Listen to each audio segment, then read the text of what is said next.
nagpipiknik, mga bata tumatakbo, ang mga lolo't lola nag-exercise ng payapa.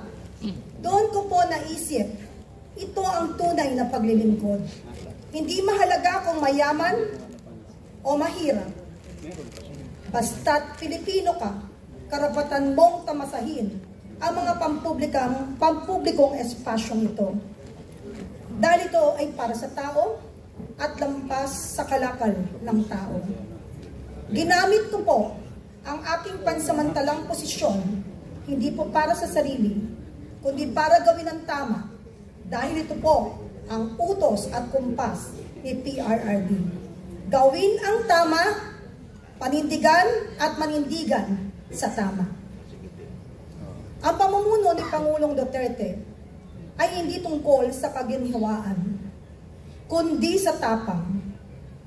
May lakas ng loob siyang lumaban para po sa kapayapaan. Tumindig sa panahon ng gulo at ipaglaban ang ating soberanya sa harap ng buong mundo. Ang kanyang pamana ay hindi lamang nasa mga pulisiya o infrastruktura. Ang tunay niyang iniwan ay ang pagbabagong kultural sa pamahalaan. Mula sa pribilehiyong tungo sa paglilingkod, mula sa katiwalian tungo sa katapatan, mula sa pansarili tungo sa bayan.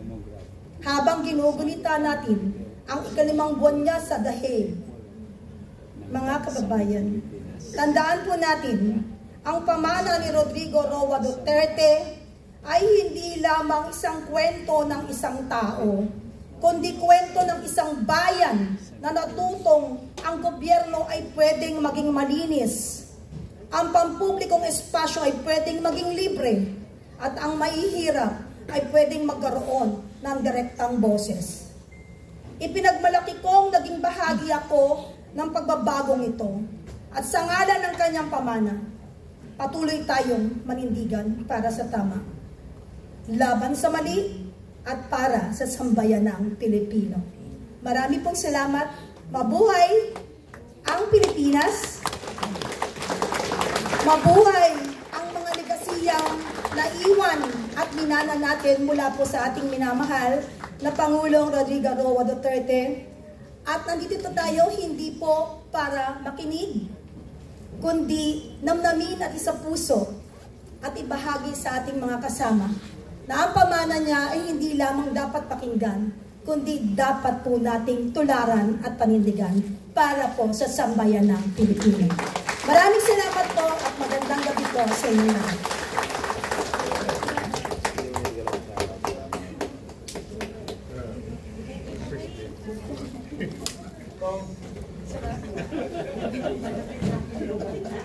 Ayan, yung Diyosa ng kagandahan. Maraming salamat. Ayan, and let us welcome our third panel of discussants to discuss the next segment, the participatory governance, ang serbisyo sa tao ay serbisyo sa Diyos. Ayan, muli balik tayo mga minamahal na kababayan. Mag-alas 7 na ng gabi dito sa Pilipinas. So, masayang oras sa ating lahat. Saan mang panig ng mundo po tayo naroon. Itong pag-uusapan natin ay nakasaad din sa saligang batas ng PDP laban to. Nakasaad din doon sa ating sinumpaan kanina. Participatory democracy, yung binabanggit natin. At dito nga, importante yung participatory governance. Kasi sa mismong saligang batas, sinasabi na sa preamble pa lang, we the sovereign Filipino people, people kagad imploring the aid of the Almighty God in order to establish a government that shall embody our ideas and aspirations, etc., etc. Tao ang gobyerno, tao ang bayan. Kaya nga, ang serbisyo ng bawat nasa pamahalaan dapat serbisyo sa tao. At dinagdagan natin ang serbisyo sa tao ay serbisyo sa Diyos. Yan ang paniniwala ng PDP Laban. Pakinggan natin itong ating mga resource persons ngayon. Unahin ko na yung sektor ng, sabi nga nila, alamin natin ang ating pinanggalingan. history will always be our basis for determining what would be our status in the present and what will be our status in the future. So, ang kinatawan ng senior citizen natin, si Commissioner Remark. Pakinggan po natin, Commissioner Remark. Magandang umaga po. Laging may Pilipino raw anywhere in the world. And there is always a place na morning. So we say, magandang umaga po. Pagkabigat, at kayo amin. Masantos siya kabuhasan at kayo amin. Mayapabak po sa mga kapagpangan. Maray na aga sa gabos. Maayong buntag sa tanong. Yung pong senior citizen ay consists about 8 to 10%. So kung aanahin po natin, mga 10 million yan, 10 to 12 million, ang senior citizen na Pilipino. Tayo lamang po yung senior citizen na 60 years old. In most countries sa Asia, 65. Kasi po, bumabawi lang tayo. Yung senior citizen, hindi masyadong pinansin ng gobyerno for the longest time. Bakit natin nasabi yun? Yung 98 Constitution, 35, 73, 87, wala pong mention ng term na senior citizen sa Constitution. Pero yung youth palaging meron. Diba? So, balikan lang natin sabi ni Rizal, diba? Ang hindi marunong lumingon sa pinanggalingan, walang pamasahe. Anyway, so yun po yun. Noong pong 1992, nagkaroon ng Senior Citizens Act. Yun yung Republic Act 7432. Ito yung nagbigay ng discount sa senior citizen. Kaya pag senior citizen ka, meron kang 20% discount. Member ka ng Club 20. 1992 po yun, 7432. Ang problema po nun, nagbigay lang ng discount. Hindi gumawa ng agency that will handle the senior citizens. Hindi po kagaya nung 8371, yung IPRA Law, Indigenous Peoples' Rights Act. Nung lumabas yung IPRA Law, meron na kaagad NCIP, National Commission on Indigenous Peoples, dun sa ano. Nung lumabas yung Magna Carta on Women, even before the Magna Carta, meron ng Philippine Commission on Women. Pero yung pong senior citizen, noong 1992, nung lumabas yung 7432, walang Commission on Senior Citizens. Ang ginawa po ng batas, OSCA, Office of the Senior Citizens Affairs, which is localized. Wala pong OSCA ang probinsya, ang meron lang city and municipality. So kung may problema ka sa isang syudad, doon ka sa OSCA na yun pupunta. Pero ang sabi po doon, yung discount, yung ID is recognized nationwide. So pag may problema ka, tiga Mandaluyong ka, nagpunta ka ng Baguio, hindi ka binigyan ng discount ng Mercury Drug, wala kang pupuntahan. Kasi yung OSCA mo is issued by Mandaluyong. Yung problema po ng 7432, yung OSCA is an office under the office of the mayor, pero headed by a municipal or city councilor. Medyo palpak yung pagkakagawa ng Congress noon. Nakalimutan nila na sa 87 Constitution, ang council ay headed by the vice mayor. Kasi dun po sa 35, yung mayor ang ang head ng council. So yun po yung problema nun. Hindi masyadong napansin yun. After about 12 years in 2004, it was amended by RA 9257. Yung OSCA, appointed na ni mayor, pero ang magno-nominate yung pa rin Sangguniang Bayan. Anyway, yung pong description ng senior citizen in RA 7432 is 60 years old, retired from government or perhaps working, tapos does not earn more than 60,000 per year. So noong 1992, kung 60 years old ka at kumikita ka ng 60,001 peso, hindi ka senior citizen kasi merong maling definition doon sa batas. So in 2004, when it was amended, tinanggal na yung 60,000, binago din yung appointment. Hindi na siya konsehal, i-appoint siya ni mayor, pero nominated pa rin ng city or municipal council. 6 years after, in 2010, lumabas po yung paboritong batas ng senior citizen, yung Republic Act 9994, the Expanded Senior Citizens Act. Ito po expanded kasi yung discount na 20%, binigyan pa ng VAT exemption. So kung kakain ka ngayon sa Jollibee, wag sa McDo, ha? Kung kakain ka sa Jollibee ng 100 pesos, maganda sa McDo? McDo daw sabi nung walang lasa na, attorney, wala nang lasa. Yung mga ranchero, Pag kumain kayo sa Jollibee ng 100 pesos, tatanggalin muna yung VAT na 12. So yung 88 pesos, yun ang bibigyan ng 20%. Yun yung magandang expansion ng RA 9994. Binago din po yung appointment ng senior citizen, OSCA.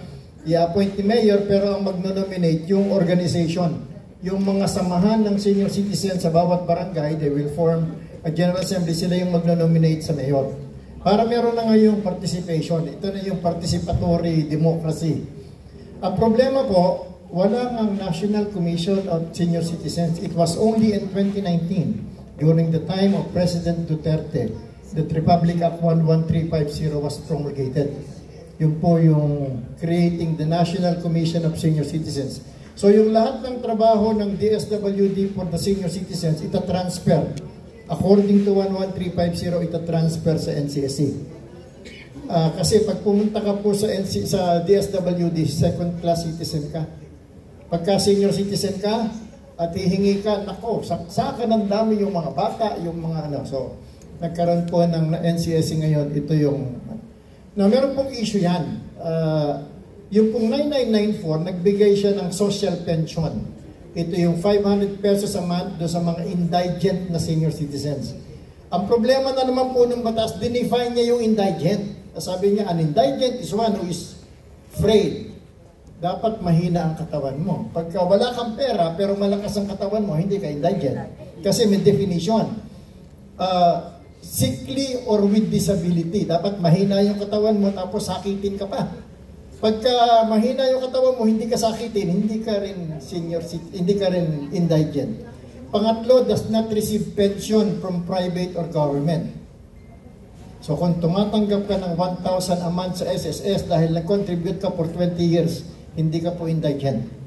Ito po yung maling definition because ginamit yung pension, alam niyo po in insurance lingo, yung pension, hindi po yan yung tinatanggap po sa SSS. Ang tawag po doon is annuity. Pagka nag-contribute ka, SIS or SSS, at binigyan ka ng monthly, annuity ang tawag doon, hindi po siya pension. Ang problema, yung pong DSW, dinefine niya yung pension na kasama yon. Kaya kung tumatanggap kayo sa SSS, wala kayong pag-asa na tumanggap ng social pension. Unless, magkaroon po ng bagong batas, yung universal pension for the elderly. Pangatlo, ang sabi niya, pang-apat, ang sabi niya, does not receive support from friends or relatives for daily sustenance. So wala pong Pilipino na qualified na maging indigent. Because walang Pilipino na pababayaan mo yung kamag-anak mo na walang makain. Pag pinapakain mo yun, hindi na siya, pero yun po yung nakalagay sa batas. So nung pong, originally in 2010, meron siyang budget ang mag-implement ng DSWD. Hindi alam ng DSWD kung sino yung bibigyan niya nung meron siyang pera, pero hindi niya alam kung sino yung indigent. So sabi ng DSWD sa mga kapitan, with the help of the DILGO, ito yung parameters ng indigent. Bigay niyo sa amin yung listahan ng indigent sa inyong barangay, ibabalidate namin para mabigyan natin. Umpisa na po yung problema. Kasi si kapitana, meron siyang kapitbahay na hindi naman indigent. In fact, wala siyang trabaho pero meron siyang anak sa abroad na binibigyan siya.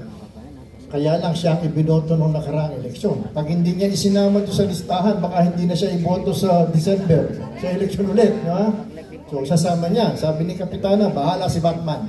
Total, ibabalidate naman ng DSWD. Kayo na mga problema, wag na ako. Tapos si Kapitan Coco naman, meron naman siyang kapitbahay. Wala talagang makain. Walang support. Kaya lang hindi siya ibinoto ng eleksyon. Sabi niya, magtusa ka. So, yun po yung problema na kinakaharap ng DSWD. Ibibigay dapat yan sa NCSC. For whatever reason, magmula noong 2010 hanggang ngayon 2025, 15 years, ang ginagawa po ng DSWD, dinideliver nila ng cash.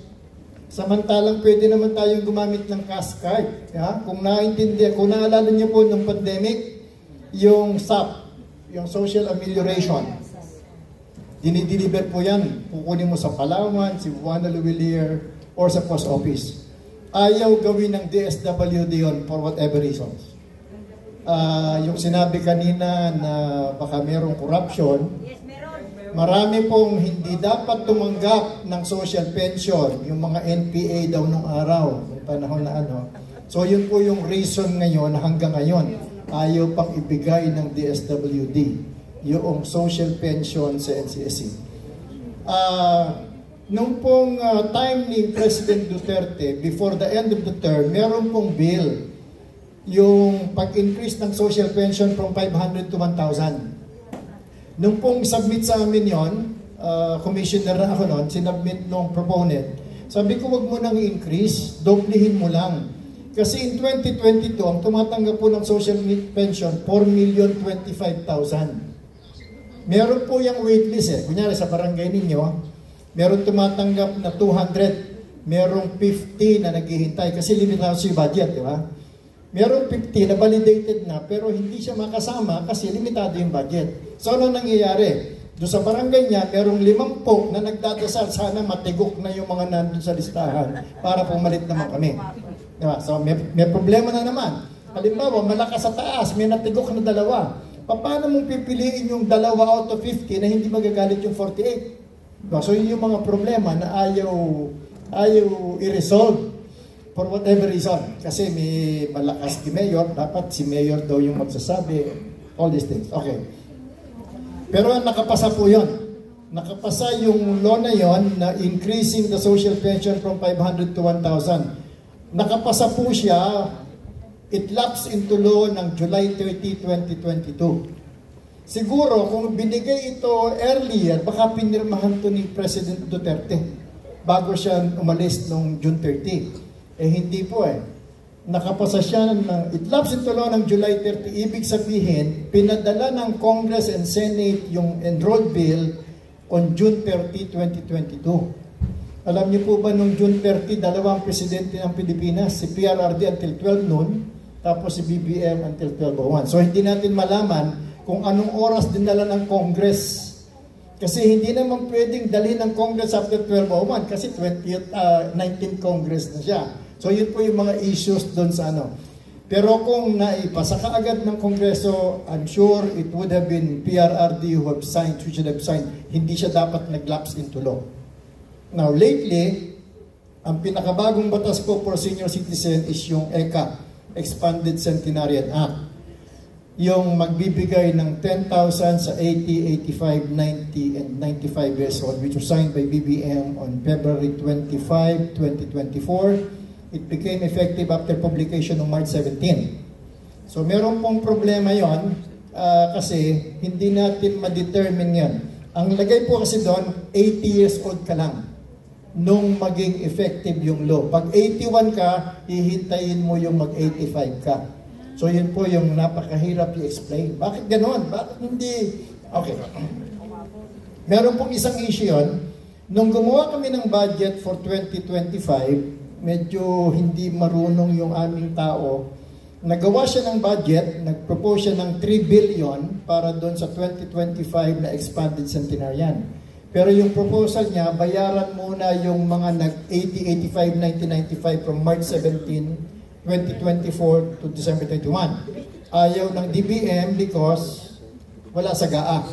Hindi po pwede na bayaran mo yung obligation of the previous year from this current year's budget unless it is specified in the GAA.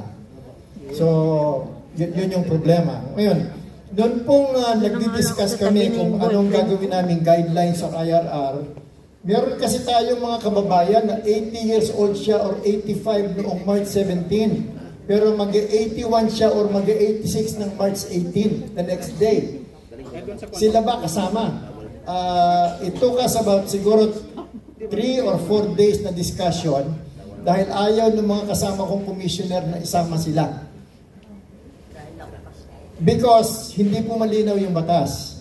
So, I prevailed, naglagay kami ng transitory provision na those who have not exceeded the eligibility year as of March 17, 2024 are eligible subject to availability of funds. At least, meron ngayon. So, ang magagawa po natin ngayon is let's ask our senior citizens na sumulat kay Presidente, sumulat sa DBM na lagyan ng pondo yun because of that specific provision. Ito po, these things, hindi ko alam kung nagkataon lang, tadhana din na it was only during the time of PRRD. Meron pong mga discussion kami noon na hanggang ngayon ay pinag-uusapan yung anti-elderly abuse.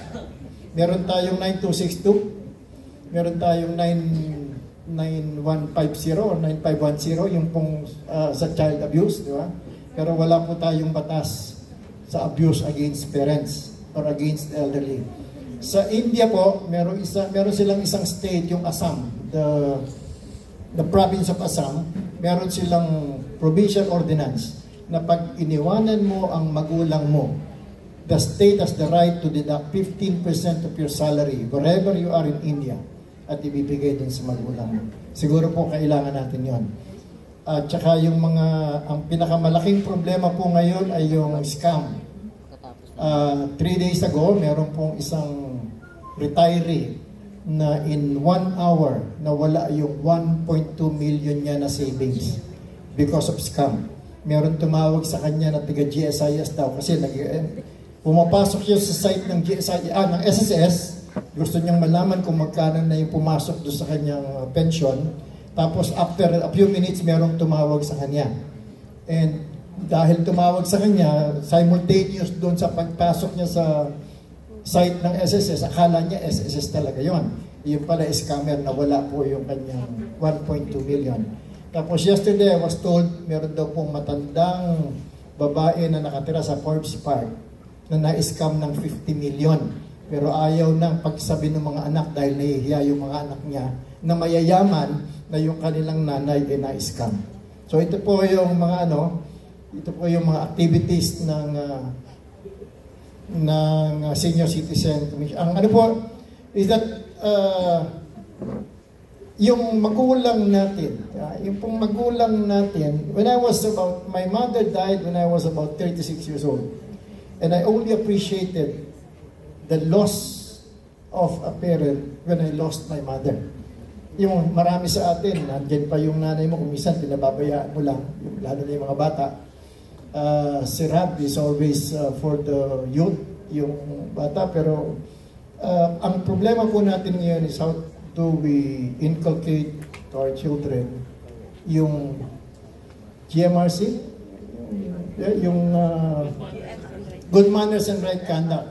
Nung araw, pagka tayo maingay sa klase at binato tayo ng eraser, hindi ka pwede magsumbong sa nanay mo, mapapalo ka pa. Samantala ngayon, yung nanay mo, ididemanda yung teacher. Minura ka pa lang. Minura pa lang ng teacher yung anak. So, yun po yung natin yun. Our committee, Senior Citizen Committee of PDP would like to request the members na baka po pwede tayong gumawa ng programa on how to inculcate, teach our members to teach their children. Because, sabi po ng Bible, Proverbs 13:24, sabi niya, he who holds back his rod hates his son. So, pagka hindi mo dinidisiplina yung anak mo, you hate him. So, in closing, meron po akong ginawang motto. Happiness is the ultimate purpose in life. So let us invest in happiness. Maraming salamat. Thank you, Commissioner. Galing, no? Bago ako puntan yung tatlo, meron lang ako mga, maybe 1 or 2 points na i-clarify. Unahin ko na yung binanggit mong GMRC. At sinabi mo that you made a proposal na tayong mga members ng PDP Laban, umpisahan natin na turuan ng ating mga anak ng good manners and right conduct. Parang si Tatay Tigong, sabi niya, to curb corruption, let us start within our office, dito muna sa executive department, bago tayo lumabas. So siguro, it would be nice, and this would be a proposal in detail to supplement or complement the suggestion ni Commissioner Raymond na hindi ito mahirap gawin, mga minamahal na kababayan. Pwede ba i-institutionalize natin? Dahil tradisyon naman natin to, kultura naman natin to, at unique ito sa Pilipinas. Pero nawawala eh. Alam niyo ba kung ano yon? Yung magmano ka. Magmano ka sa nakakatanda sa iyo. Ako, ginagawa ko pa yan ngayon, hindi lang sa aking mga kamag-anak. Kung hindi kahit na sinong mataas ang pwesto sa pamahalaan man o kaya sa ano man, basta kahit mas matanda yung edad ko, pero siya ay nakita ko, nagmamano ako. Because that is a sign of respect. Pwede ba nating gawin yon? Ha? Sama natin sa program ng PDP. Umpisa natin ang partidong nagmamano sa ating mga magulang at nakatatanda. Okay? Yan sa isang tanong ko, Commissioner. Alam mo itong SK, meron naman silang National Youth Commission nag-aasikaso. Meron na ding National Commission for Senior Citizen, di ba? Pero meron silang representation sa local government units. Actually, magkakaroon na naman sila ng eleksyon. SK, barangay, hanggang tapos may elect.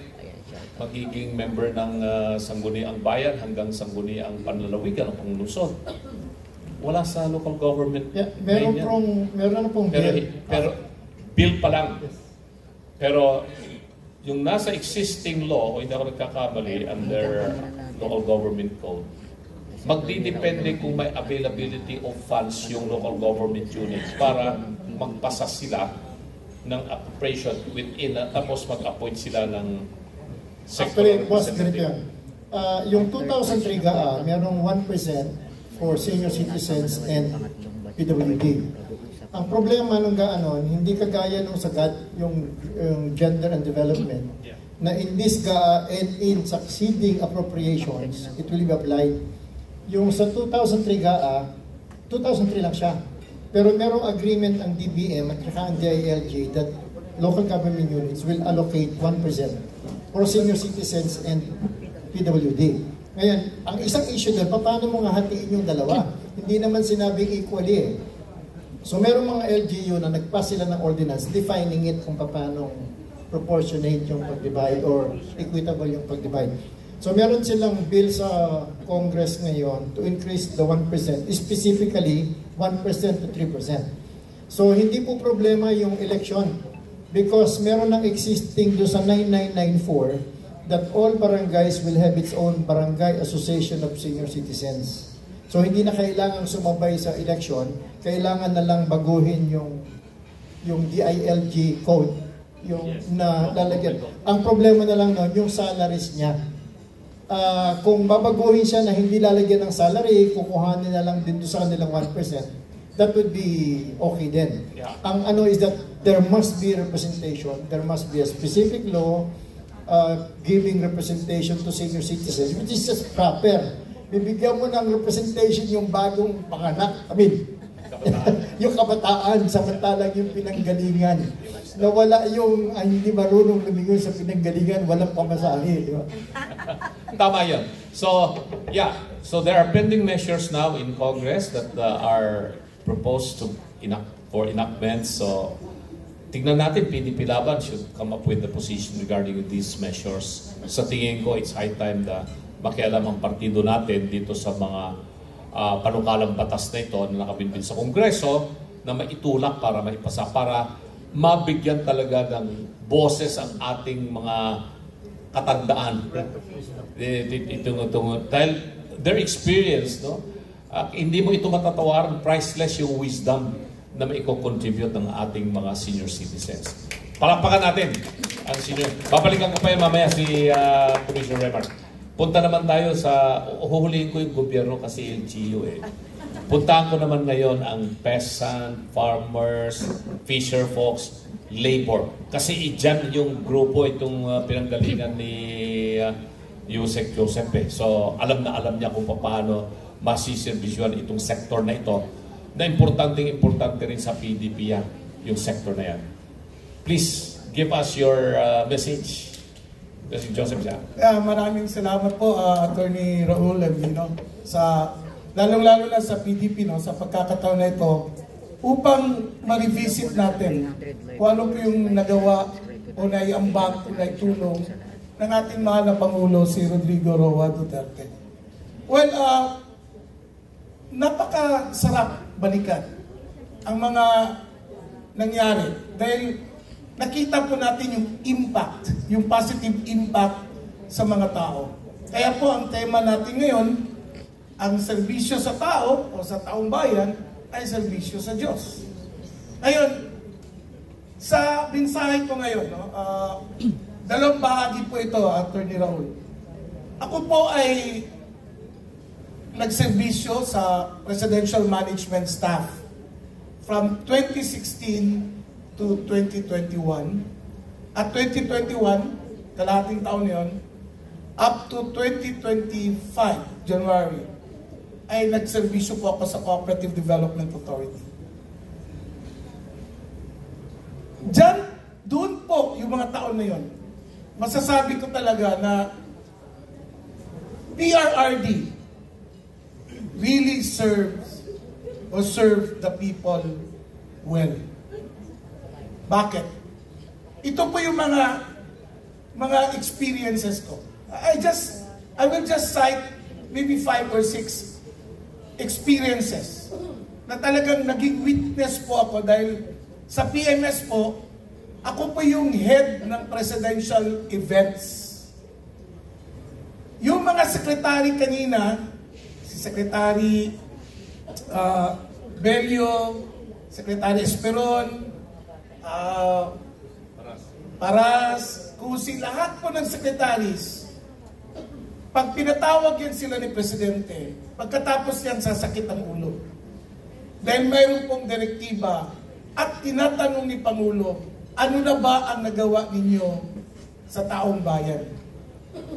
Now, ang beauty po niyan, para po sa nakikinig yan at nanonood, kapag mayroon pong presidential directive, dapat po uumpisahan, gagawin, at tatapusin. Dahil yun po ay direktiba ng Pangulo. At para po sa tao yun. Ngayon,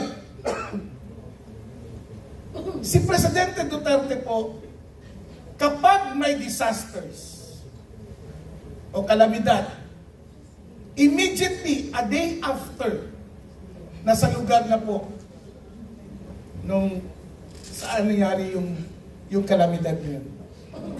Bagyo, lindol, volcanic eruption, following day, pupunta ka agad si PRD. At ipapatawag lahat ang kabinete members para po bigyan ng instruction na huwag pabayaan ang mga biktima ng kalamidad.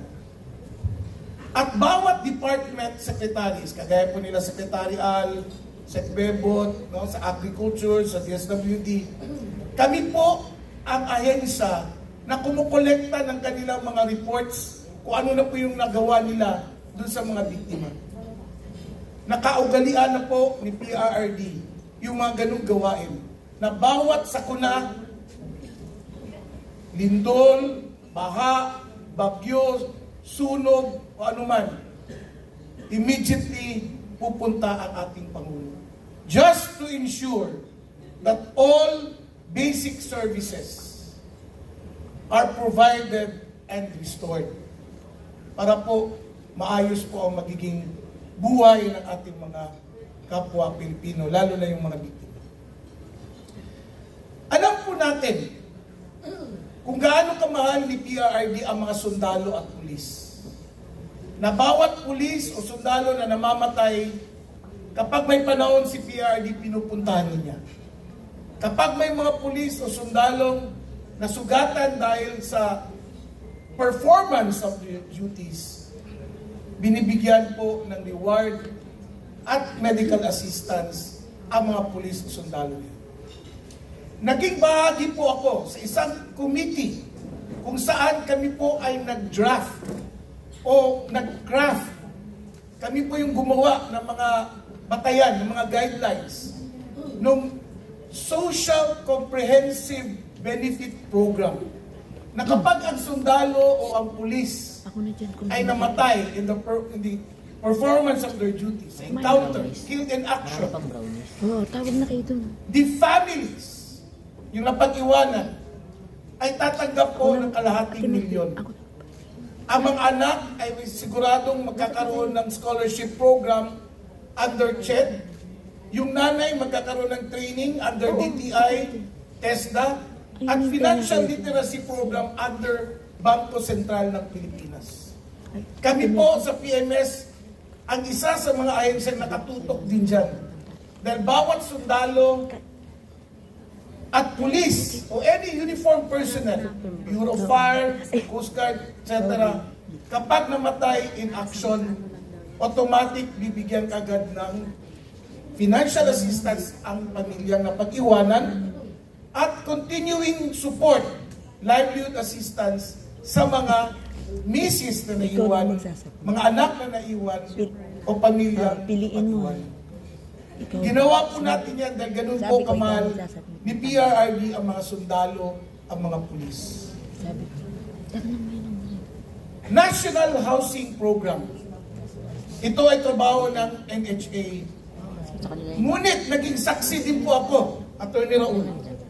Nung unang bisita namin sa Yolanda victims, nakita namin kung gaano ka-deteriorated at low standard ang mga pabahay na nagawa noon. Ano ang ginawa ni PRRD?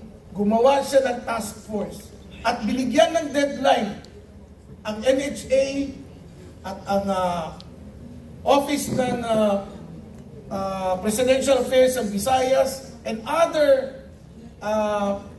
government agencies na involved. Kasama din po kami nun, lalo na yung opisina ko. Binigyan sila ng timeline, i-rehabilitate, palakihin at magdagdag ng mga pabahay sa mga Yolanda victims. Hindi lang po yun, isa lang po yun sa mga examples na pwede ko pong ma-share sa inyo kung bakit ganun kamahal ni PRD ang mga tao at ang pagsiservisyo niya ay talaga sa tao, sa bayan. Marami din pong mga social housing na ibinigay sa PRD, lalong-lalo na sa mga informal settlers at mga kababayan natin na sunugan. At na-identify kagad ng NHA kung saan sila pwedeng lumipat at tumira. Kaya po, yung malasakit ni PRD sa mga biktima na yan, ay talang nakita namin. Isa po ako doon, witness po ako doon. Yung health, alam niyo po, baka marami sa inyo hindi nakakaalam. Yung konsepto po ng malasakit program sa mga ospital, nag-umpisa po yan sa ideya ni PRRD. Pinatawag po ako noon, ako doon isa sa mga empleyado ng PMS. Kasama ko din doon si Senator Bongo at iba pang mga staff. Sinabi ni PRD, may problema ang Philippine General Hospital, PGH.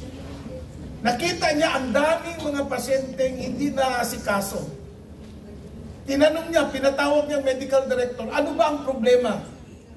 Nagkakaroon po ng exchange information. Immediately, nagpalabas si PRD ng 100 million pesos monthly assistance sa PGH para doon sa mga pasyenteng hindi nakakabayad, hindi nakakabili ng gamot, nahihirapan magkaroon ng initial payment sa hospital para ma-confine or ma-admit. Every month po, 100 million. All walks of life, mga taong pumupunta sa PGH, kayang-kaya po matustusan ang kanilang gastos, panggamot at mga gamot doon habang sila'y naka-confine or admit sa hospital. At nagkaroon po ng magandang offshoot. Hindi lang po sa PGH nangyari, kundi sa mga government hospitals.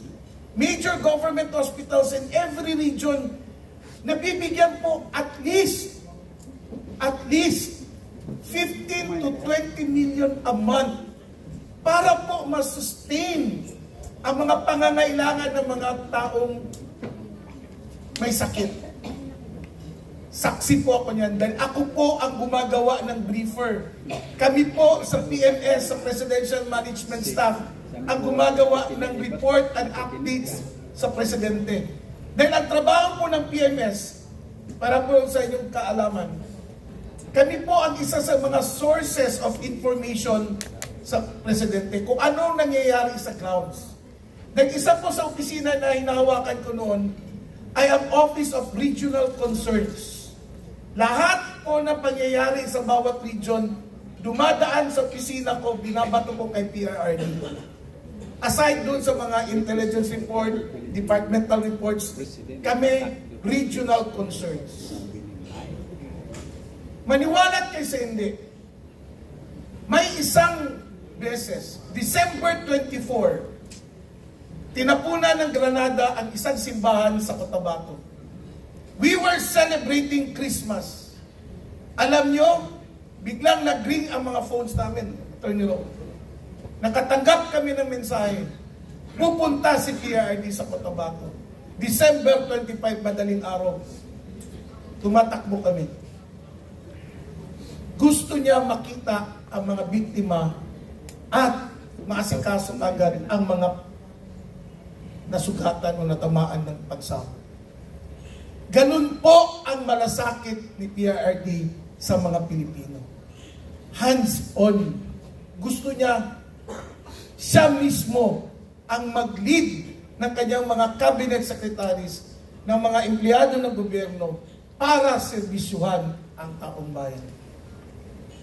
Alam niyo po, nung COVID, ang pinaka-challenging part sa nasaksihan ko dahil ako po mismo ang inappoint ni PRRD para ayusin at hawakan yung tinatawag nating locally stranded individuals. Kailangan pauwiin ang mga taong na stranded sa Manila papunta o pabalik sa kanilang mga probinsya. Ang daming mayors and governors ayaw tumanggap. Ngunit sino ba tayo, kahit mayor ka o governor ka, para pigilin ang isang taong uuwi sa kanyang bahay o probinsya? Alam niyo po, ang sabi ni PRRD, gawin niyo ang lahat na kaya niyong gawin. Exhaust all resources, gather all government offices, bring these people back their homes. Ang ginawa ko po, tinawagan ko pang DOH, DSWD, we ensure, to cut the story short, we ensured that the local governments as the receiving end na ang uuwi sa kanila ay walang COVID. Dahil lahat po ng mga tao, lahat nilagay namin sa Philippine Sports area doon sa Pasay at saka sa may hindi, yung harap ng Rizal Park, Rizal Memorial, lahat dumaan ng rapid test, ng swab test, ng medical triage, just to ensure na walang COVID. Lahat ng pamasahe, baon, at financial assistance extended to almost 800 individuals stranded here in Manila. Ang daming governor at mayor nagalit sa akin, but wala akong pakialam sa kanila.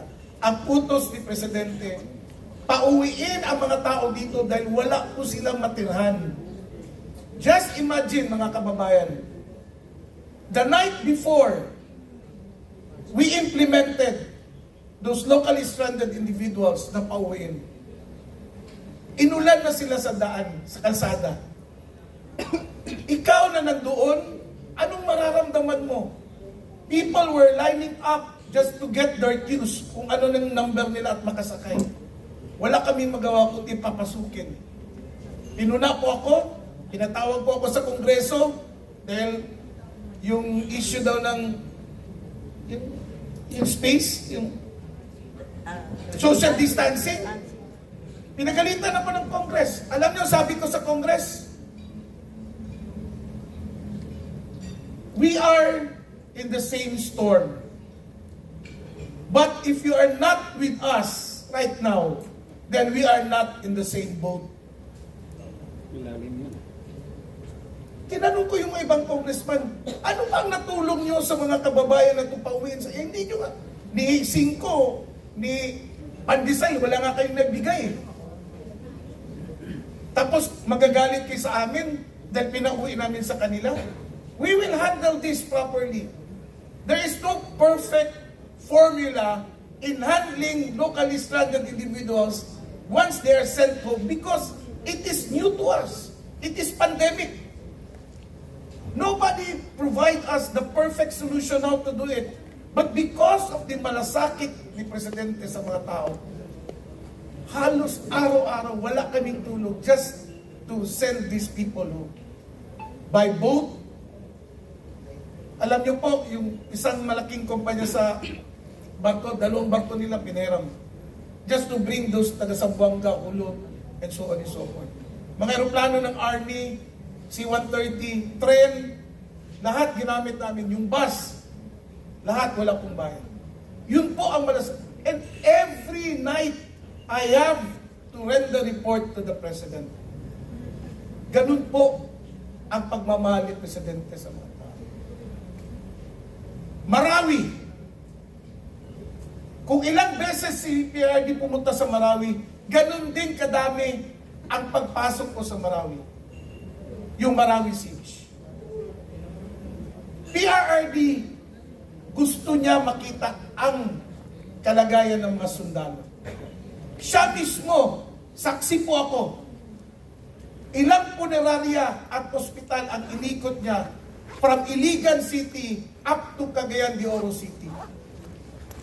Just to ensure na yung mga katawan ng mga namatay na sundalo at pulis ay masikaso ng maayos at maiuwi sa kanilang pamilya. At yung mga wounded soldiers and police will be treated well by the government. Pabalik-balik po si PRD doon because he wanted that the Marawi siege will end up the soonest time possible. And promise the people in Marawi na ibabangon niya. Kaya nagkaroon po ng Marawi Commission. Naging sekretariat po ako noon. At kaya po, lahat ng mga displaced na tao doon sa Marawi, pinatutukan po ni PRD at kami din po ang sekretariat mo. And lastly, OFWs. Siguro napansin ninyo na si PRD, iba ang treatment niya sa OFWs. Alam niyo bakit? Kasi binibigyan niya ng halaga ang decision making ng bawat OFW kung gusto magtrabaho sa labas o sa ibang bansa. Ngunit, kapag ang OFW ay nagkaroon ng problema pauwi sa Pilipinas, diyan pumapasok ang pagmamahal ni PRRD. Isang halimbawa po, nung pumunta kami sa Saudi Arabia, tinawag po ako ni PRRD at itong sekretary ngayon ng DMW. OWA pa si Attorney Hans Kakdak noon. Nag-usap kami. Nakatanggap ako ng instruction kay PRRD. 200 workers in Saudi na may kasalanan sa Saudi government pauuwiin bago siya mag-take off from Saudi back to the Philippines. We were only given 2 days to arrange that. Sabi niya, dapat mauna yan sila bago ako makauwi. Dahil pag wala na ako, baka mag-iba na naman ang ihip ng hangin. 2 days. My dear friends, sino ba ang expert na makakagawa niyan? In 2 days, 200 Filipinos bound to be repatriated, kailangan pauwiin in 2 days. Wala kaming tulog. May kasamahan ako na sa Office of the President. Alam niyo po, 2 eroplano ng Philippine Airlines pinapunta ng Saudi. Pinick up yung 200 OFWs. Pabalik ng Pilipinas. Hindi lamang yan. Isang example lang yan. Alam niyo po, kung magkwento po ako, isipin niyo po, lahat ng presidential engagements, ako po ang may hawak. Alam po ni Atty. Raul yan. Yung sinira po yung mga luxury car sa CESA nung panahon sa leadership ni Atty. Raul, nandoon po kami noon, kami po nag-uusap.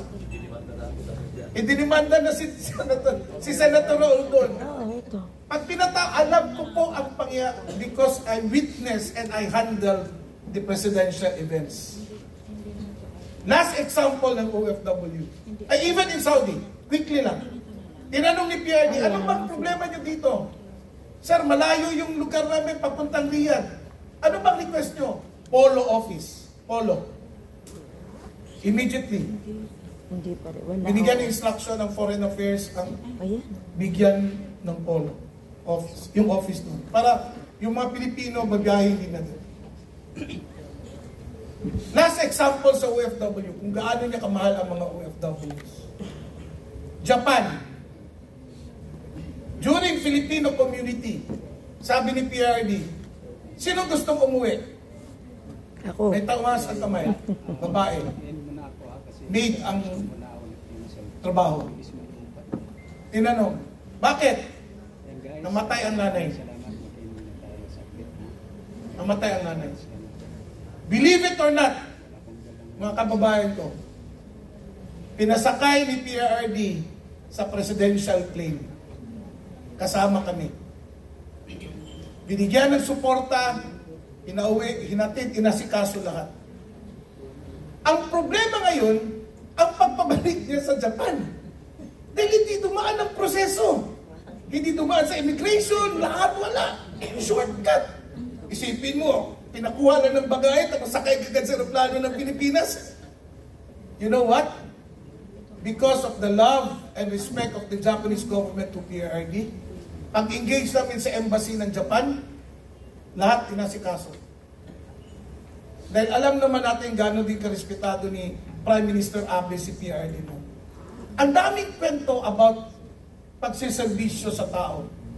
Ang serbisyo sa tao ay serbisyo sa Diyos. Kaya po, itong mga kwento nating babalikan, talagang mapapangiti ka dahil maganda po ang kinalabasan. Ang naging resulta at impact sa ating buhay. Ganun po yun. Kaya kung gusto nyo po yung buhay ni PRD bilang presidente, tawagan nyo to, pero may bayad na. Yun po ay siguro 0.01% lang po. Nakita ko po si PRD paano magalit sa mga cabinet members niya. Dahil kapag cabinet meeting, kami po yung nagsusulat sa likod. Witness po ako nun. Pero to tell you, straightforward, kapag wala sa camera si PRD, napaka-gentle na tao. Napaka-tatay sa lahat. Bumaba ako ng Malacanang bilang empleyado ni PRD. Never po ako nakakain ng hamburger. Dahil ang pinakamasarap na snacks at pagkain sa Malacanang, biko, usuman, o spaghetti man lang na. Wala. Wala yung mga lechon baka na yan, yung mga cordon bleu, ano yan? Tilapia, okra, gulay, tuyo, suman. Alam niyo po, naging bias po ako. Sabi ko, ay salamat, makakatrabaho na ako ng Malacanang. Sabi ko, yung pinakaunang pasok ko ng Malacanang, sabi ko, makakatikim na ako ng masarap na pagkain. Natapos na lang ang termino ni PRD. Biko lang pala ang pinakamasarap. Sana bumili na lang ako ng biko sa labas. Spaghetti, bihon, puto, munggo. Wala pong sosyal na pagkain. Alam nyo ba nung pumunta si Donald Trump at ang mga presidente o head of states nung ASEAN dito, ang sinerve po na pagkain dyan sa World Trade Center, tilapia.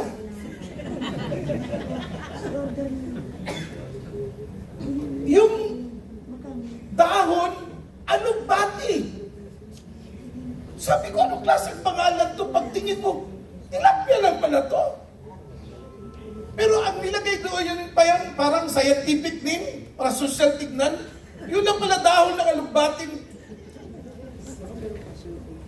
Ganun po. Ganun po. Alam niyo po, kahit na-experience ko yung buhay bilang kasi ang prinsipyo ng presidential management staff ganito eh. Service to the Filipino people by serving the presidency.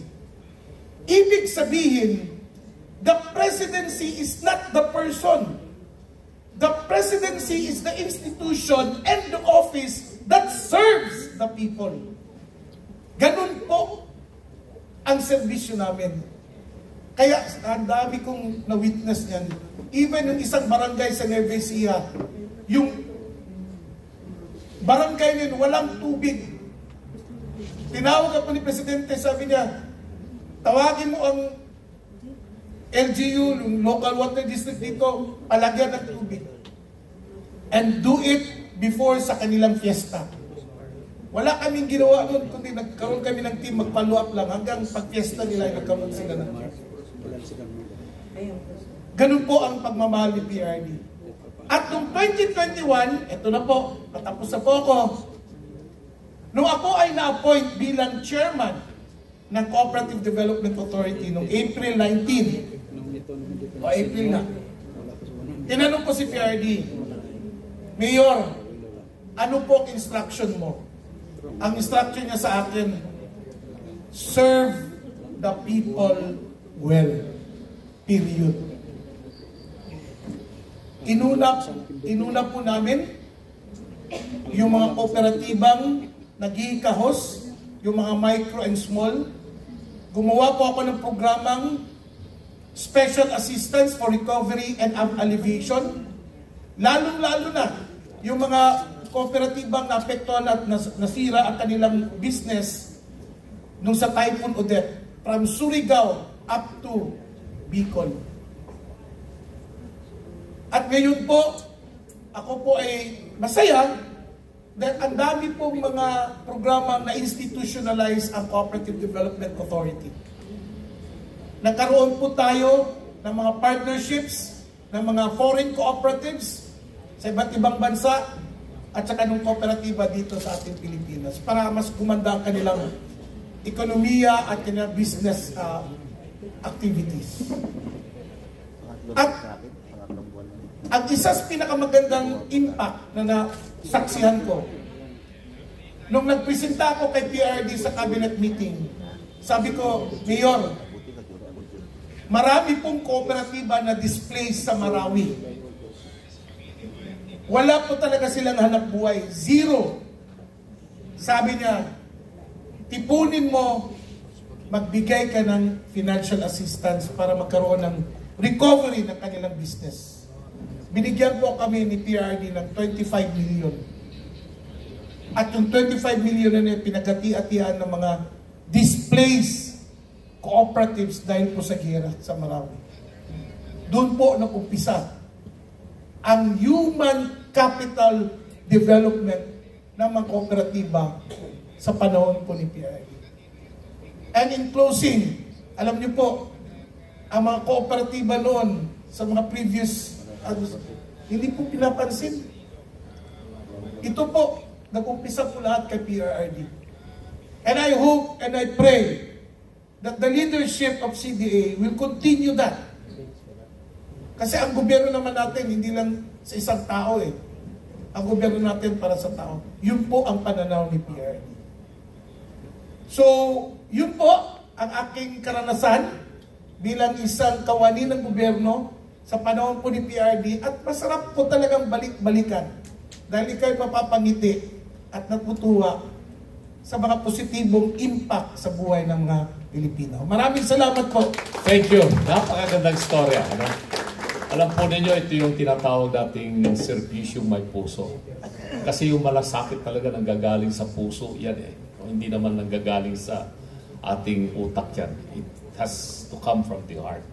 At tulad ng binanggit ni Chairman Joseph, yung experience ko kay PRRD, yung sa Marawi sheets na yan, We were in Russia nung nagkaroon ng gera dyan. So, alam mo yung ginawa ni PRRD? Kinat-short niya yung state visit sa Russia. 1 day lang. At si President Vladimir Putin has even fly back from, I don't know if he was in Sochi at the time and then go to Moscow para mag-meeting lang sila ni PRRD before PRRD has to fly back from Moscow. And he declared martial law in Moscow, in our embassy in Moscow. Dineclare niya yung martial law dyan sa Marawi para maano na yung Moote. And then, I joined government, part of the cabinet, ng July 2017. You know what was my first act? Marawi. Pumunta ko doon sa Marawi, bakbakan talaga doon. Just for me to say what's happening there and to give moral support to our soldiers and policemen. Alam yan ng yung nakaupong congressman na yon. Ay, hindi ko na babanggi. He was just a member of parliament of the parliament. Ando doon siya kasi parang siya yung nandoon na parang spokesman or something like that. And then yung mayor ng Marawi na hanggang ngayon mayor pa rin, na kaibigan ko rin. Ay alam ni Behold na punta ako ron. And alam ng mga sundalo natin yung ginawa ko doon. I went there because PRRD has shown us na kailangan nagpunta ka. In crisis like that, you have to be there. And then, nung naging presidential advisor naman ako ng mga Northern Luzon, concurrent positions kasi binigay niya sa akin. So, lahat ng disaster sa Northern Luzon, you have to anticipate. Hindi pwedeng reaction ka lang, no? You have to be prepared pag weather forecast ng Pag-asa, darating yung bagyong malakas dito sa area na ito. Preposition na lahat. Yung mga dapat na mga agencies of government, relief operations, yung kung ano man yung pwedeng gawin dyan, disaster na darating, naka-preposition na. Ganon kagaling si PRRD and with the PMS on hand, madali ang naging trabaho. Ang daming disaster sa Northern Luzon na sinapak namin, yung Batanes, earthquake, yung katakot-takot na bagyong dinanas namin dyan na hanggang ngayon dadanasin pa rin ng Northern Luzon yan. I was abroad actually, attending an international convention when the forecast was this super typhoon will hit Northern Luzon. I have to cut short also my visit abroad and got a flight back na medyo paikot yung rota, makarating lang sa Pilipinas sa makapunta sa Northern Luzon, which I did. So, doon mo makikita na yung tao, pag ang leader, ganun ka-decisive at ganun ka-sincere, lahat ng mga subordinates, cabinet members down the line ng mga line agencies, including local government units, they will be on their toes, ready to roll and run and serve the people. At yan ang gusto nating makita na sana magtuloy-tuloy dito sa ating pamahalaan. So, ang gaganda ng mga binanggit ng mga story. I have also a lot of kwento, pati yung marami pa yan, Attorney Raul. Pati yung pag-iba ng, binanggit mo na rin lang yung pagdurog ng mga in-smuggle na mga sasakyan na nandoon na magagandang mga sasakyan yun eh. Mga Porsche, Ferrari, Lamborghini, gano'n na nandoon. Pag-aari ng iisang grupo pamilya na galit sa akin. At kung ano-ano na yung gusto nilang gawin sa akin dahil hindi ako bumibitaw kay PRRD, imbintuhan ka na ng kung ano-anong mga kaso, okay lang yun. Sabi nga ng dito kanina ni Greco, kung kakamatay daw niya, whatever, di siya magsisisi. That is how we should react for whatever obstacles that may come our way, that we will be able to hurdle them in order to serve the people well. At whatever the consequences, harapin natin yun. Ako, ganun ang aking paninindigan dyan. So thank you. Maraming salamat po. Chairman Joseph. At ito ngayon, ang ating migrant workers, alam naman na natin, during the time of PRRD, nagkaroon ng bagong departamento, new cabinet position, ang migrant workers. One of the biggest accomplishments. Bakit natin binigyan ng ganong importance ang migrant workers natin? Well, just like senior citizens, nabanggit na kanina kung ano yung mga ginawa ni PRRD, mga ginawa sa mga peasants, farmers, through the Cooperative Development Authority, free irrigation, etc., assistance sa mga kanilang to start business. Ito naman, migrant workers. May nabanggit ng kwento si Chairman Joseph kanina. Marami rin akong kwento tungkol sa mga migrant workers. But I would want to hear, and let's listen from Chairperson Coco Knight of the Migrant Workers Committee ng PDP. Yes, ang sarap pakinggan, no? Mga kwento ni PRRD para sa ating mga kababayan. Magandang gabi po sa ating lahat at magandang araw po sa ating mga OFW. Isa rin po ako OFW advocate at dahil sa mga kwento nila, mayroon din ako yung kwento. Ito po ay napaka-critical na sitwasyon ng ating isang OFW. Ito po si Tatay Pipito. Senior citizen na to. Kukuha ko pa rin yung senior citizen. Mayroon siyang diabetic. Bedridden siya. Hindi siya makakita kasi diabetic na. So tumawag siya sa akin, may isang tao na nakakonect sa akin at pinakiusapan kasi tumawag na si tatay sa iba-ibang mga advocates, lalo na mayroon isang sikat dito sa atin sa Pilipinas, pag mayroong mga problema sa abroad, siya tinatawagan, hindi siya tinulungan. So ang ginawa ko, nung na-connect sa akin, tinawagan ko ang office ni Senator Bongo. Then kinunik ako sa DMW, kinausap namin, si Tatay Pipito, almost 30 years siya nagtrabaho sa Saudi.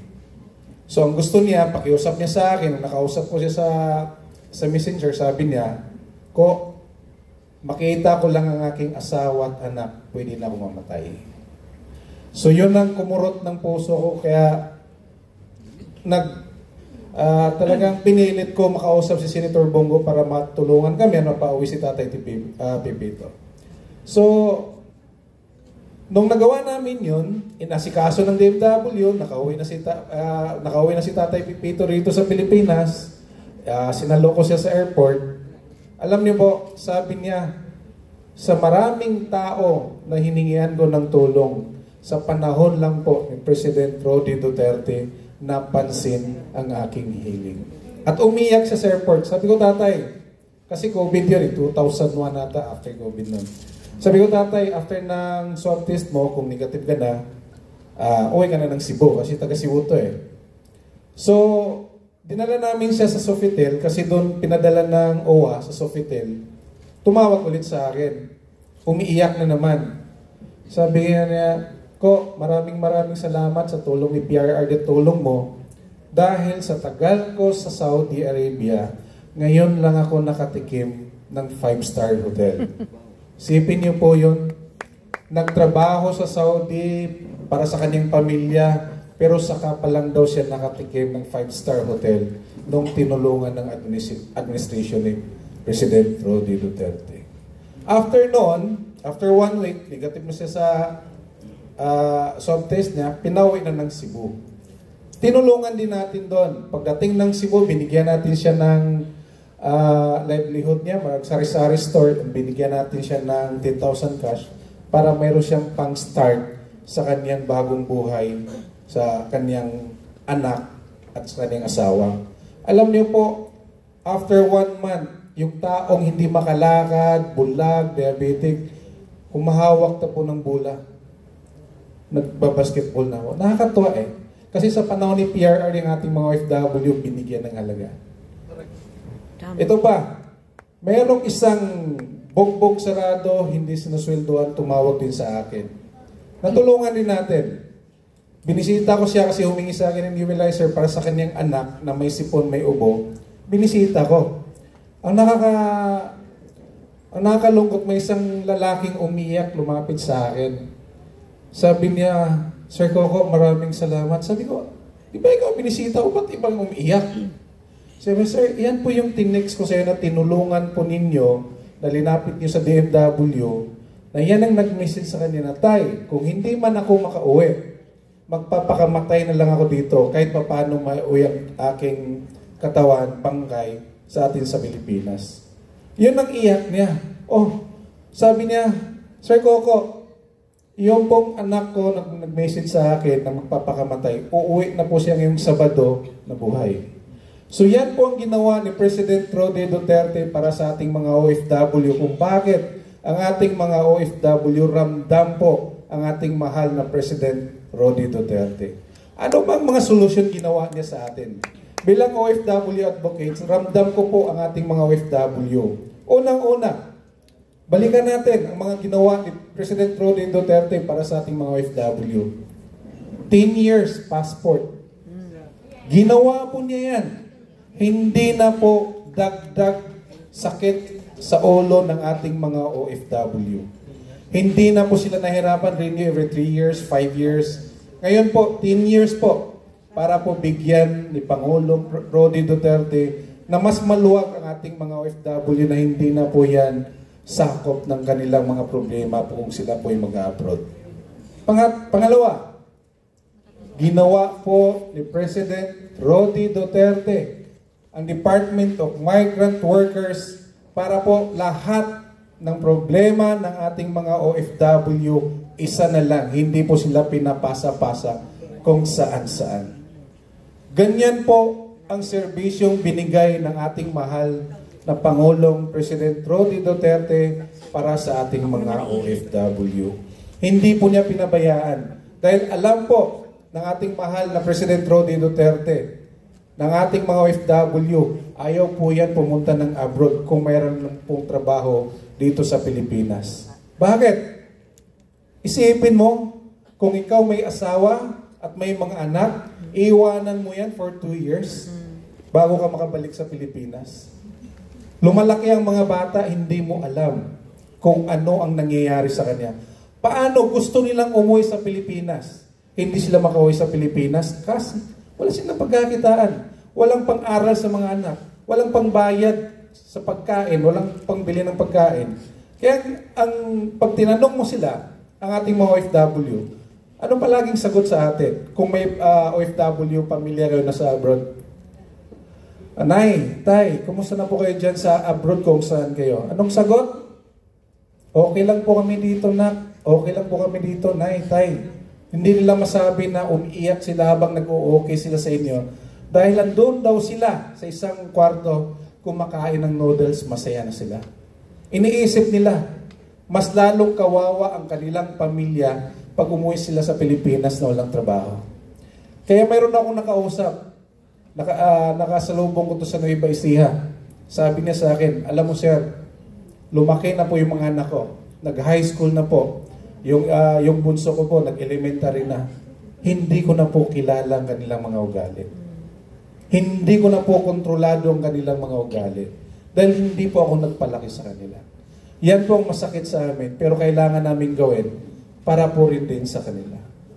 Pero ating mahal na Pangulong Duterte, para po mas pamapabilis ang serbisyo ng OFW para sa kanilang pamilya, pang magpadala ng pera, kinreate po niyang OFW Bank. Para po sa ating mga OFW yan. Isipin po ninyo, ang ating mahal na Pangulong Duterte, pinahaba ang passport, naggumawa ng Department of Migrant Workers para lahat ng problema ng ating mga OFW andoon. Nila asikasuhin. Pagpadala ng pera, nag-create din sila ng OFW Bank para mas pabilis ang magpadala ng pera sa kanilang pamilya. Ganyan po ang malasakit ni President Rodi Duterte sa ating mga OFW. At pang-apat po na ginawa ng ating mahal na Pangulong Rodi Duterte sa mga OFW Hospital. Alam niyo po, napakahalaga po sa mga OFW ang OFW Hospital. Bakit? For example, meron akong kasama, advocates din to, OFW. Nung hinatid daw siya ng tatay niya sa abroad, sa airport, mag-abroad siya, malakas pa po siya. Ang tatay pa daw niya nag-drive, parehatid po sa airport. Pero nung panahon na siya ay gusto nang bumalik sa Pilipinas, wala na po ang kanyang tatay. Ibig sabihin, siya tumanda na rin. So, ibig sabihin, kung 20 years old siya, umalis sa Pilipinas para mag-abroad, pagpalagay na natin ang edad niya na sa 50 na pagbalik sa Pilipinas. Ubos na po ang kanyang energy, lakas, at oras sa abroad na hindi po niya nakasama ang kanyang tatay. So ngayon, yung OFW Hospital, ang purpose sana niyan, lahat ng ating mga OFW na may sakit, sila dapat ang priority doon sa OFW Hospital. Ganyan po ang malasakit ni PRRD para sa ating mga OFW. Kaya natin binabalikan ng mga ganitong kwento. Mga batas ginawa ni PRRD tulad ng pinahabang passport, DMW, OFW Bank, OFW Hospital. Lahat po yan napaka-importante sa ating mga OFW. Ngayon, tingnan natin kung ano ba ang ginawa ng kasalukuyang administration para sa ating mga OFW. Meron ba? Wala. Wala. Tinakot pa. Tinakot pa. Alam po ninyo, sa dami kong nakausap mga OFW, ang sinasabi nila, sana bumalik na si tatay. Dahil kay tatay lang namin naramdaman ang totoong serbisyo at pagmamahal para sa ating mga OFW. Tama. Kaya po sa amin sa PDP Laban, bilang chairman ng Migrant Filipinos, sana po gusto ko yung 20% discount na sinabi kanina ni Commissioner, na sana po ang ating mga OFW, Kanina yan. mayroon lang silang card, katunayan na OFW sila. Binigyan nga senior citizen binigyan nga PWD. Ang ating OFW na sumusuporta ng ekonomiya ng Pilipinas, wala silang ganong pagkakataon na mayroon silang i-recognize man lang ang kanilang tulong sa ating bayan. I-recognize man lang na sila din nakaka-avail din sila ng 20% discount sa kanilang pag-uwi sa Pilipinas kasi hindi naman sila palagi dito. So sana sa atin sa PDP Laban, Secretary, masama natin na magkaroon din ng 20% discount ang ating mga OFW. Maraming salamat po. Alam niyo, may problema po tayo din. Alam niyo ba ang nawawala sa coffers ng government because of the VAT? Wala pa yung discount, ha? Yung VAT exemption lang ng senior citizen is 77 billion a year. So may hirap pa siguro tayo kung busy ang APRO pagka binigyan din yun. Well, thank you, Chairman Coco. Yung migrant workers natin, alam nyo, tumatanda naman sila. They are getting older. Pag alam naman natin yan, kahit isang panig ng both, pag tumatanda na talaga yung tao, yung kanyang skills at sa kanyang efficiency, bumababa na rin yan. So nag-prepare na rin yung mga OFWs natin or migrant workers natin na makauwi sa Pilipinas. At ang tanong, anong gagawin niya pag nandito na sa Pilipinas? Kaya nga meron tayong proposal sa PDP Laban to help matuto magnegosyo itong ating mga migrant workers. Kaya ang tawag natin sa kanila ngayon, we don't call them migrant workers, but migrant Filipinos who could become entrepreneurs. Teach them how to become entrepreneurs. Anong klaseng negosyo pwede nilang pasukan? Ito na pong e-commerce, hindi na natin talaga ito maatatanggap. With the new technology, using internet, pwede nilang matutunan ang e-commerce. Hindi po mahirap gawin po yun.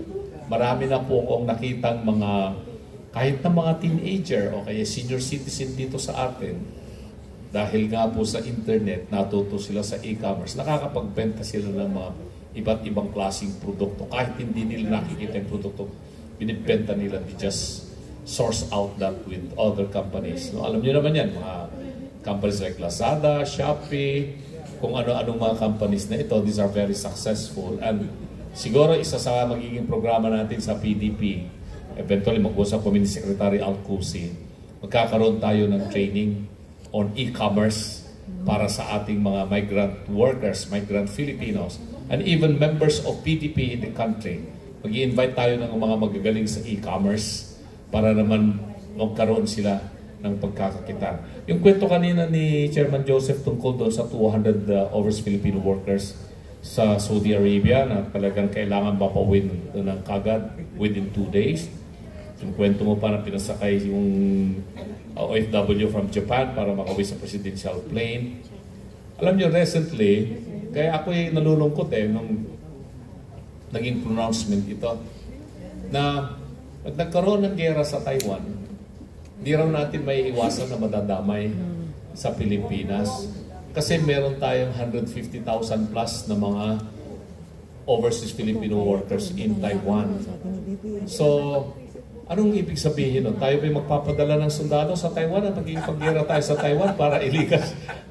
May salba natin yung 150,000? O, di ba ang solution doon, dapat pauwi sila? To bring them home in the Philippines, in their homeland. Ayaw nilang manatili doon sa Taiwan na may gera. Hindi nila i-appreciate yung padala mong 10,000 Pilipinong sundalo sa Taiwan para sila ma-protect. Kung gusto may gera sa lugar natin. I hope that is not the mindset of our people in government now. No? Masalimot yung issue na yan, pero I just want to emphasize na it is not right that ang bansa natin isusuong natin sa isang digmaan na wala naman tayong pakialam sa kanilang problema tungkol sa teritoryo ng China at saka Taiwan. Hayaan na lang natin yan. Napakinggan natin yung mga binitawan dito kanina ni Secretary Jun Espiron, yung kanyang mga gandang proposal on how to resolve this conflict in the West Philippine Sea, ease the tension, and then come up with a diplomatic and economic solution. Ang ganda ng kanyang presentation kanina. Hindi lang natin masyadong na-expound yun. So, in the same breath na pag-uusapan na rin natin yan, yung relasyon natin sa Amerika, mahal natin ang Amerika, marami tayong kamag-anak sa Amerika, marami tayong migrant workers na nasa Amerika. So, ang ibig kong sabihin, total mahal naman natin yung mga Amerikano, binigyan natin sila ng 9 na base militar dito sa Pilipinas ngayon, di ba? Pwede bang i-leverage na rin natin na marami tayong mga migrant workers na nasa Amerika na undocumented, na hindi nila makumpleto yung kanilang mga papeles para sila maging legal. So they are still staying there as illegal aliens. Pwede naman mapakiusapan siguro ng gobyerno ng Pilipinas na dito naman yung mga base militar, tulungan nyo naman yung mga migrant workers namin dyan, ma-fast track yung kanilang documentation process para hindi sila umuwi dito sa Pilipinas at mapabalik sila rito o whatever. Or, huwag naman masyadong itaas yung tariff natin. 19%. Ano ba yan? From 0 to 10, tapos naging 17, tapos naging 20, tapos binaba ng 1% lang. 1%. Huwag naman. Marami tayong mga ginawa na para sa ating mga overseas Filipino workers sa ibang bansa. Siguro that is one way also na pilingin natin sa Amerika na sana tulungan yung ating mga migrant workers na kulang ng mga dokumento dyan para hindi naman sila huliin i-deport dito sa Pilipinas. Yan. Yun yung mga suggestions natin sa PDP. The last but not the least in this panel of discussion, itong local government units. Lahat ng mga binanggit natin dito na napag-usapan, more particularly this particular segment, ay crucial ang role ng local government units. At ang tingin natin, si Tatay Nene Pimentel, he is the champion of local autonomy in the Philippines. Siya yung nag-akda ng local government code, yes, really espouse about greater autonomy. In fact, doon sa ating 1987 Constitution, the inclusion of ARMM and the Cordilleras to become regional autonomous governments, alam ko si Tatay Nene ang talagang masigasig dyan. At actually, ito ang mas gusto nating mangyari sana.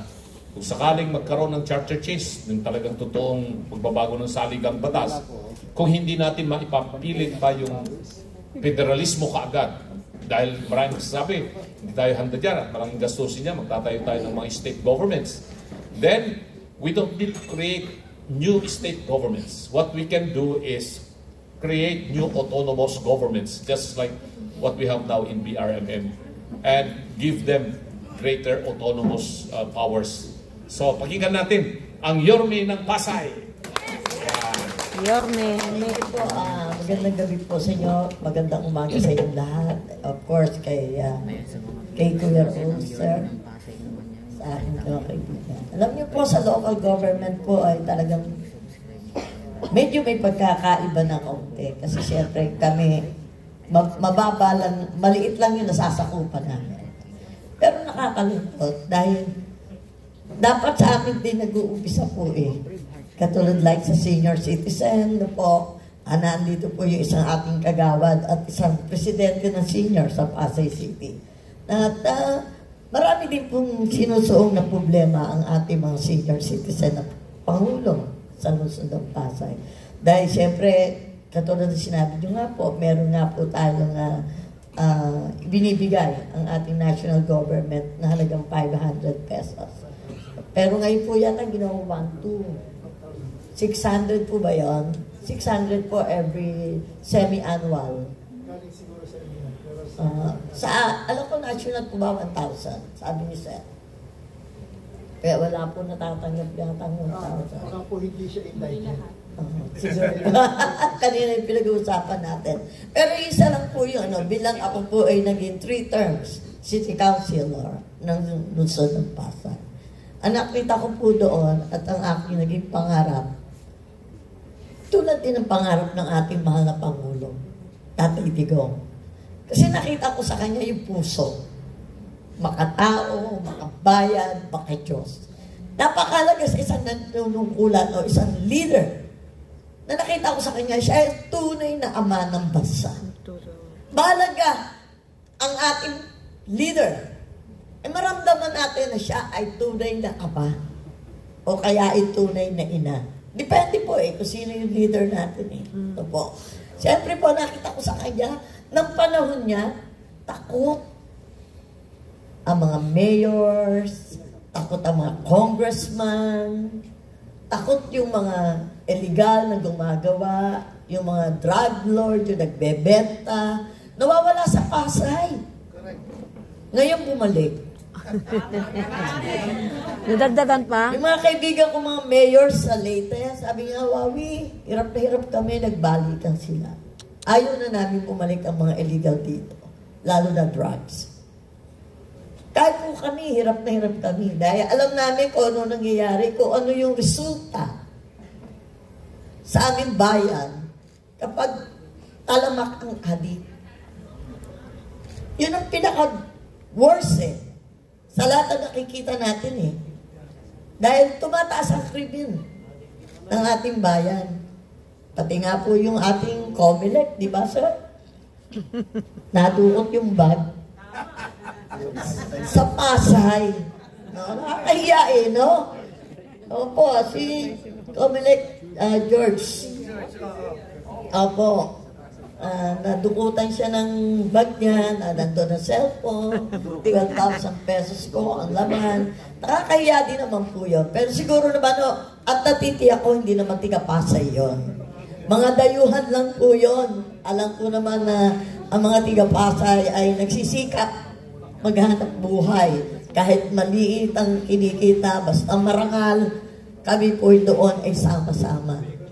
Na nagtitiis kami na dugot pawis para makakita ng marangal. At ako po ay taus-puso papasalamat po sa ating Pangulo kay Tatay Digong dahil mag-meet kami ng personal po is 2022 sa Golden Bay. Kakatapos lang mo na eleksyon nun, sir. No? Lumapit ako, nakalapit ako. At yung last po sa Cebu, yung year 2024. No po, hindi na ako nakapunta ng Davao. At iyan po, nakita ko yung malasakit niya. Tsaka, nagagalingan ako, alam niyo kung bakit. Yes. Magaling na joker May sense of humor. Titingnan niya parang seryoso lagi magsasalita. Pero totoo, lagi siya nagpapatawa. Di ba ba? Gusto ni ating mahal na Pangulo, Tatay Digong, maramdaman na siya at tayo ay hindi iba. Hindi siya Pangulo. Siya'y ama na nagmamalasakit, nagmamahal sa inang bayan. Kaya hindi siya tumitigil eh. Kaya tuloy-tuloy ang kanyang laban dahil ang pinaglalaban niya, ang kinabukasan ng inyong mga anak at ng inyong mga apo at ang inyong kaapu-apuhan. Kaya sa akin po, bilang tapos na rin po ang term ko bilang City Council ng Pasay, ako'y handa na ipaglaban ko at sumama sa kanya, sa kanyang prinsipyo, paninindigan, pagmamalasakit, pagmamahal sa inang bayan. Kaya marami po tayong kasama. Kaya sana po, na andito ating laban, magkaisa tayo. Sama-sama tayo. Walang magmamalasakit sa sarili nating bayan. Walang magmamalasakit sa ating Pilipino kung hindi tayo rin kapwa Pilipino. Kaya mga kababayan, mga minamahal kong kababayan, ipaglaban natin ang ating kinabukasan. Magandang umaga po sa inyong lahat. Ang ganda, Nakaka-touch. nakaka-touch yung sinabi ni Konsyal Huawei, no? At yun talaga yung importante sa atin ngayon, yung may pusong liderato para magserbisyo ng totoo para sa tao. Pag walang puso yung liderato, hindi magsiservisyo ng totoo yan. Hindi makakatulong sa tao. At muli, ang ating mga migrant workers, sabi mo kanina, ang laki-laki ng tulong nila sa ekonomiya natin. I think umaabot ng about 9% of our total GDP yung kanilang contribution with remittance recorded of more than $38.6 billion every year. Yan ay recorded. Paano yung mga hindi recorded? Yung mga padala-padala, di ba bibigyan sila kuminsan na, pababa mo yan, punta ka rito, $200, $500, hindi na yan nare-report sa ating Bangko Sentral. So, ang tingin ko, maabot ng mga $40 billion yan, which is much, much higher than our total exports of product to China and to the USA combined. So, ganun kalaki yung tulong ng ating mga migrant workers. Kaya, talagang sila yung modernong bayani. Pero, alalahanin natin yung sakripisyo nila sa kanilang ginagawa pagtatrabaho sa ibang bansa. Yung social cost na banggit ni Coco kanina, na yung isang OFW, hindi lang isa, halos lahat ng mga tumagal na nagtrabaho sa ibang bansa na hindi nila na asikaso o kaya nakakasama, nakasalomo ang kanilang mga pamilya, lalong-lalo na yung mga anak nila, lumaki, tumanda na yung mga bata, na halos hindi nila kilala yung kanilang nanay or tatay. Yan ang isang malaking social cost, which sa tingin ko, dapat nang masolusyonan yan ng pamahalaan. Kung hindi man kaagad, sa mga susunod na pamahalaan natin. At PDP Laban, ang partido na patuloy niyang ipaglalaban ang pagkakaroon ng magandang hanap buhay ng ating mamamayan dito sa ating bansa.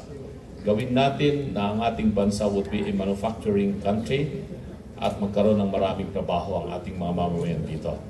So, any other word? Nakalimutan ko lang sabihin, yung Senior Citizen Republic Act 11223, Universal Healthcare Law, was signed by PRRD in 2019. Ito yung pag senior citizen ka, member ka na ng PhilHealth kahit hindi ka nag-contribute. Yes. Okay. Baka yun, pwede pa yun. Yeah. Pwede natin isama sa Universal Healthcare yung ano. I think this is the last segment, di ba? Alas 8 na. Yeah. Sa akin naman, Secretary, maganda yung sinabi mo na for example, ang ating mga OFW, kausapin natin si PISA. Na yung mga company, for example, saan marami yung mga Filipino natin, sila na-invite natin sa Pilipinas para dito na sila mamuhunan, para hindi na iwanan ng mga OFW yung kanilang pamilya. I think kailangan tayo mag-propose ng amendment sa RA 7916 kasi yung PESA incentives binago ng train law. Yun yung isang reason bakit maraming investors, foreign investors ang nagdadalawang isip kasi yung Pilipinas pabago-bago pagdating sa incentives sa Yeah, I agree with that observation. Patungkol pa rin sa ating mga migrant workers sa partido natin. Other than yung napag-usapan namin nung nagkaroon kami ng pagpupulong with the members of the National Executive Committee very recently, gusto ko lang i-announce sa lahat that we're going to strengthen our party by building up different chapters locally and internationally.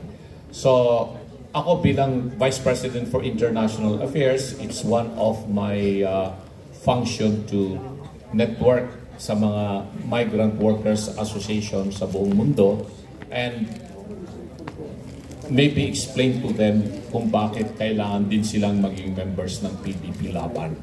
So we will be establishing our branches, not really chapters in a way, but migrant workers who will become members of PDP Laban.